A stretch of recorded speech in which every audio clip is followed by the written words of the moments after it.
Hamas mengklaim telah membuat pasukan Israel kocar-kacir pada Minggu 22 Oktober 2023.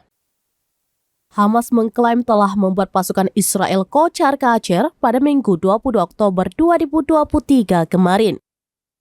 Pasalnya mereka berhasil menghancurkan 2 bulldozer dan 1 tank IDF saat pasukan tersebut mencoba memasuki Gaza. Hal itu diungkapkan oleh Brigade Al-Qassam yang merupakan sayap militer Hamas.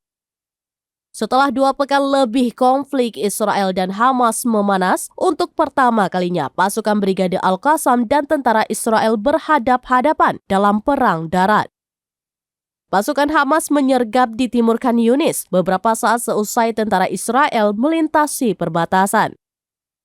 Dalam penyergapan tersebut, Hamas mengklaim tidak ada korban jiwa dari pihaknya.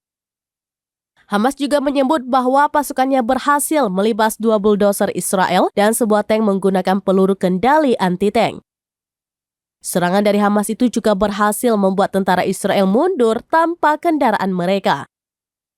Di sisi lain, pasukan pertahanan Israel hanya mengatakan bahwa tembakan Hamas dilepas ke pihaknya saat beroperasi di sebelah barat pagar keamanan jalur Gaza.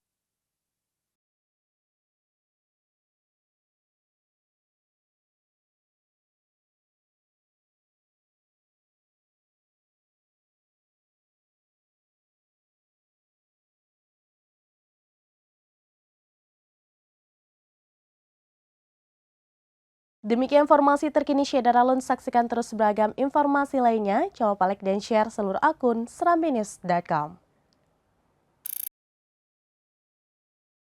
Download Tribun X sekarang, menghadirkan lokal menjadi Indonesia.